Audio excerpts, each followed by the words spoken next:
technique of scientific management is time study. This technique is conducted to determine the standard time required to perform a job. ये technique इस बात के लिए help करती है कि किसी भी वर्क को कंप्लीट करने के लिए क्या स्टैंडर्ड टाइम होना चाहिए, यानी कितने टाइम के अंदर मुझे वो एक्टिविटी कंप्लीट कर लेनी चाहिए. तो this technique helps to determine the standard time required to perform a job, setting up the standard target for workers, determining the number of workers required to perform a job, and categorizing the worker in efficient and inefficient workers. Time study क्या है?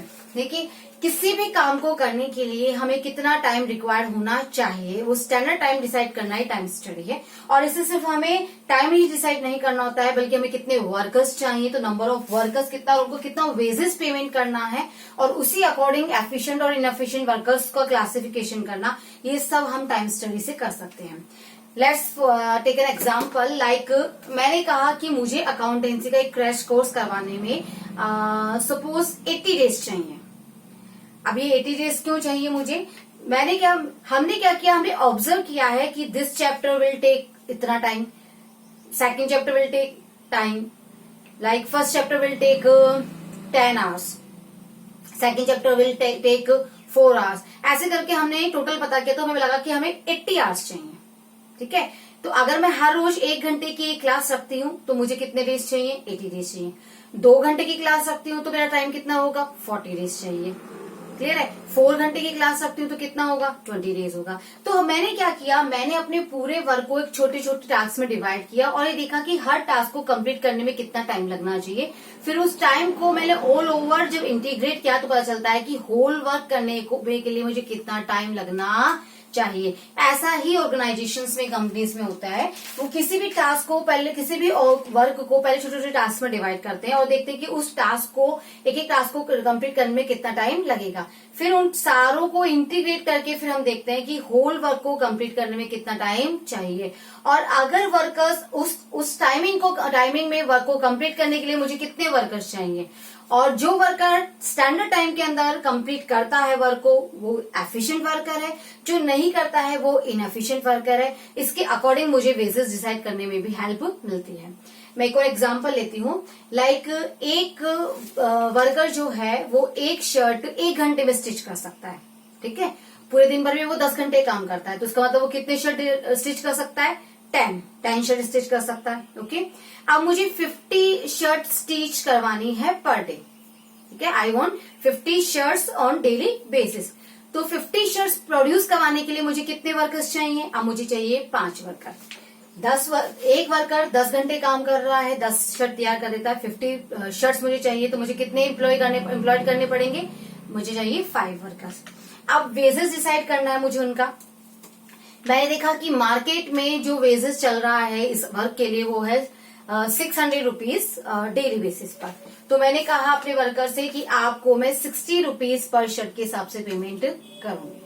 ठीक है, अब आप worker अगर 10 घंटे में मुझे 10 शर्ट तैयार करके दे देता है, तब तो मैं उसे 60 रुपीज के हिसाब से 10 आवर्स में वो मुझे 10 शर्ट कंप्लीट करके दे देता है, तब तो मैं उसे 60 रुपीज के हिसाब से 600 का पेमेंट कर दूंगी.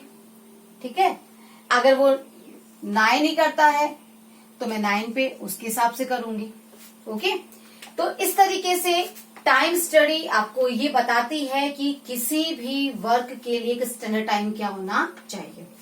Next thing, the time decided for each and every work should taken for each and every work should not be decided by the intuition, wish or will of the manager. ये manager की intuition या उसकी इच्छा पर depend नहीं होना चाहिए. For this purpose, we should conduct the time study to decide the standard time scientifically. हमें टाइम स्टडी की हेल्प लेकर ही साइंटिफिकली अपना स्टैंडर्ड टाइम डिसाइड करना चाहिए. अभी टाइम स्टडी कैसे कंडक्ट की जाती है? तो Taylor suggested that to conduct time study, first of all observe your an worker while he is performing the work, performing the job. जब वो अपना काम कर रहा है, you should observe him by taking a stopwatch in your hand. अपने hand में एक वॉच रखिए और उसको काम करते हुए ऑब्जर्व कीजिए and note down the time taken by him to complete the job.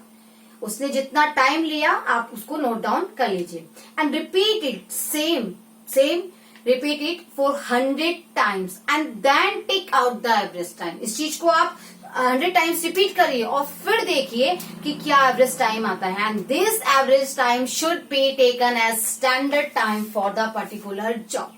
Okay, ये है हमारी टाइम स्टडी जो ये कहती है कि पहले आप ऑब्जर्व कीजिए कि किसी काम को करने में वर्कर कितना टाइम लेता है. फिर उसको एज इट मत लीजिए, पहले आप उसको रिपीट करके देखिए, बार बार रिपीट करके देखिए.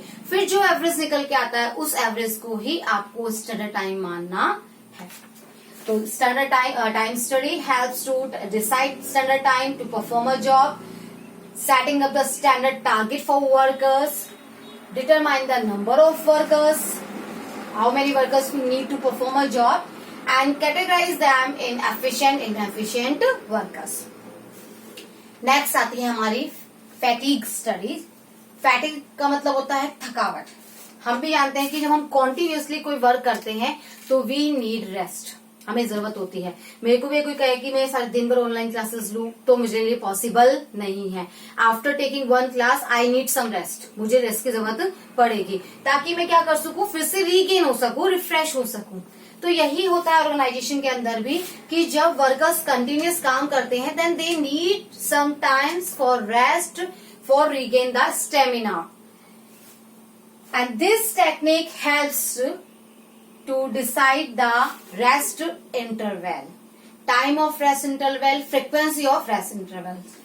This technique is conducted to find out the frequency of rest intervals, duration of rest intervals and the number of rest interval. कितने rest interval देने हैं, कितने टाइम का देना है और कितनी बार देना है, ये बताने में आपको हेल्प करती है फैटिग स्टडी.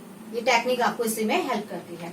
लाइक आपका वर्कर है वो 3 शिफ्ट में काम करता है, कॉन्टिन्यूस 3 शिफ्ट में काम कर रहा है, तो या तो उसे हम पहले और 3rd शिफ्ट में रख लें और 2nd शिफ्ट में उसे ब्रेक दे दें, या फिर हम उसे हर शिफ्ट के अंदर बीच बीच में थोड़ा थोड़ा ब्रेक देते रहें. इस तरीके से हम क्या करते हैं, आप भी है जब आप कंटिन्यूस स्टडी करते हैं, आपकी क्लास में स्कूल में पीरियड्स चलते हैं तो आपको क्या रहता है, आफ्टर 2 पीरियड्स आपको 5 मिनट का ब्रेक दिया जाता है, फिर आफ्टर 3 पीरियड्स आपको एक लॉन्ग ब्रेक दिया जाता है, फिर आफ्टर 3 पीरियड्स आपका जो है छुट्टी हो जाती है. तो ये क्या है, यहाँ पर हम क्या कर रहे हैं, हम आपको एक टाइम दे रहे हैं ताकि आप जो अपनी थकान है उसको थोड़ा दूर कर सके और फॉर द नेक्स्ट पीरियड अपने आप को रिफ्रेश कर सके, अपने स्टेमिना को रीगेन कर सके. A person is bound to feel tired physically and mentally if she or he does not rest while working. The rest interval will help one to regain stamina and work again with the same capacity. This will result in increased productivity because it is not possible for anyone to work continue without taking any rest. किसी भी व्यक्ति के लिए possible नहीं है कि वो सारा दिन काम करता रहे और रेस्ट ना करे, क्योंकि अगर वो रेस्ट नहीं लेगा तो ऑब्वियसली वो अपनी फुल पोटेंशियल से वर्क नहीं कर पाएगा और प्रोडक्टिविटी इंक्रीज नहीं होगी. तो this technique helps to decide the number of interval, rest interval, frequency of rest interval and duration of rest interval. Now we will take our next technique number 7. Our last technique, differential piece wages system. Taylor suggested that different wages rate for efficient and inefficient workers. Okay? This technique helps to classify the workers into efficient workers or inefficient workers. This technique emphasizes on paying different rate of wages for efficient and inefficient employees. This technique insists on paying different rate of wages. Extra wages paid to efficient employee will motivate them to remain efficient. Taylor says that if we are paying extra remuneration or extra wages to the employee who is completing his task in standard time, this will motivate him to remain efficient and inefficient employees to come in category of efficient employee. और ये जो extra wages हम paid करते हैं वो inefficient employ को भी help करेगा, उसको भी मोटिवेट करेगा एफिशिएंट वर्कर्स की कैटेगरी में आने के लिए. फॉर एग्जाम्पल मैंने कहा कि अगर आप एक दिन की 10 शर्ट तैयार करते हैं तो मैं आपको 60 रुपीज के हिसाब से पेमेंट करूंगी. ठीक है. अब मेरे एक वर्कर ने मुझे 10 शर्ट्स प्रिपेयर करके दी तो मैंने उसको 60 रुपीज के हिसाब से पेमेंट किया. कितने का? 600 का. ठीक है. लेकिन दूसरे वर्कर ने 9 शर्ट ही प्रिपेयर की और मैंने कहा कि जो स्टैंडर्ड आउटपुट से कम आउटपुट देगा वो मेरी नजर में इनएफिशिएंट वर्कर है और उसे मैं 50 के हिसाब से ही पेमेंट करूंगी. तो यहाँ उसे मिलेगा 50 रुपीज के हिसाब से, तो उसे मिलेगा 450. मैं वापस बोलती हूँ, मैंने स्टैंडर्ड आउटपुट डिसाइड किया है 10 यूनिट्स कि मुझे पर डे की 10 यूनिट्स चाहिए. जो 10 यूनिट्स प्रिपेयर या उससे ज्यादा प्रिपेयर करके देगा वो मेरे लिए एफिशिएंट वर्कर है, जो उससे कम में प्रिपेयर करेगा वो मेरे लिए इनएफिशिएंट वर्कर है. एफिशिएंट वर्कर को मैं 60 के हिसाब से पेमेंट करूंगी और इनएफिशिएंट वर्कर को मैं 50 के हिसाब से पेमेंट करूंगी. अब एक वर्कर ने क्या किया, उसने 10 जो शर्ट्स थी वो मुझे प्रिपेयर करके दे दी, तो मैंने उसे 10 शर्ट्स पर 60 रुपीज के हिसाब से 600 का पेमेंट कर दिया. लेकिन दूसरे ने मुझे 9 शर्ट प्रिपेयर करके दी तो मैंने उसे below the standard rate 50 rupees का पेमेंट किया, तो उसे 450 रुपीज का पेमेंट मिला. तो यहाँ पर उसे पूरे 150 रुपीज जो है वो लेस रिसीव होंगे. तो उसे लगेगा कि मुझे 150 रुपीज का एक शर्ट की वजह से लॉस हो गया है. अगर मैं एक शर्ट और तैयार कर देता तो मुझे 150 रुपीज एक्स्ट्रा मिल जाता. तो this amount will encourage him to be efficient worker. Okay.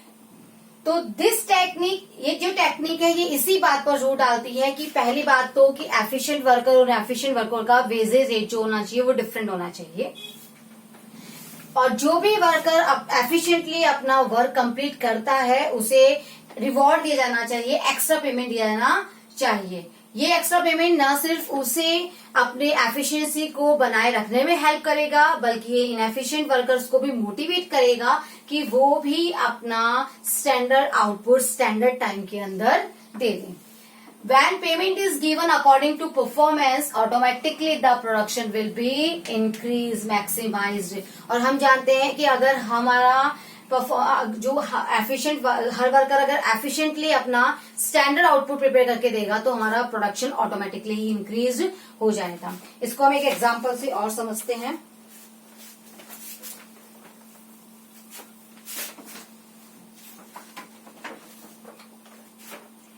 मैंने स्टैंडर्ड आउटपुट जो है वो डिसाइड किया है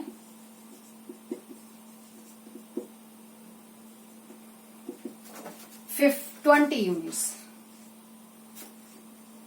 यानी जो भी 20 यूनिट्स डेली प्रिपेयर करता है या इससे ज्यादा प्रिपेयर करता है 20 और मोर देन 20, मेरी नजर में वो एफिशिएंट वर्कर है. And the standard wages rate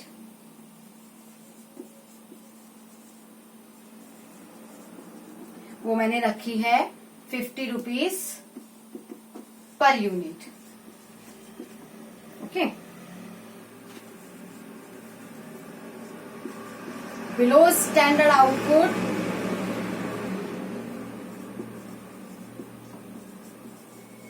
जो वेज रेट होगा मेरा वो होगा 25 पर यूनिट. जो इससे भी डाउन करेगा उसे 25 रुपीज पर यूनिट के हिसाब से ही मिलेगा. जो 20 यूनिट प्रोड्यूस करके देगा वो 50 के हिसाब से रिसीव करेगा और जो 20 से लेस देन 20 प्रोड्यूस करेगा उसे 25 रुपीज पर यूनिट के हिसाब से पेमेंट मिलेगा. अब जो मेरे एफिशिएंट वर्कर हैं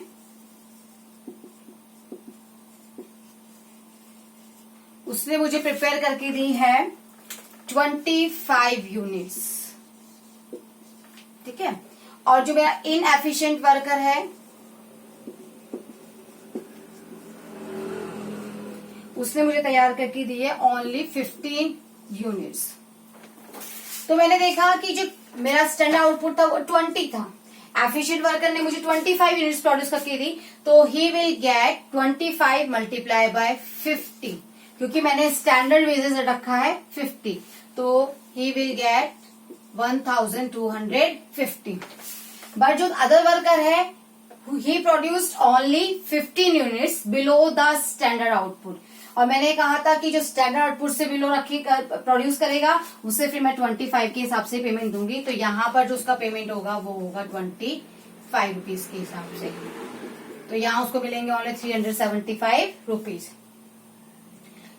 तो यहाँ ये जो एक्स्ट्रा अमाउंट है ये एफिशिएंट वर्कर को मोटिवेट करेगा अपना प्रोडक्शन और इंक्रीज करने के लिए। तो इनएफिशिएंट वर्कर को जो लॉस हो रहा है वो लॉस उसे मोटिवेट करेगा और अपनी परफॉर्मेंस को और बेहतर करने के लिए। तो this technique helps us to decide the wages rate according to the performance of the worker. So today we have completed our techniques of scientific management and this chapter is also completed. Now we will start our next chapter number 4. We will take chapter number 4 first, planning. Thank you so much.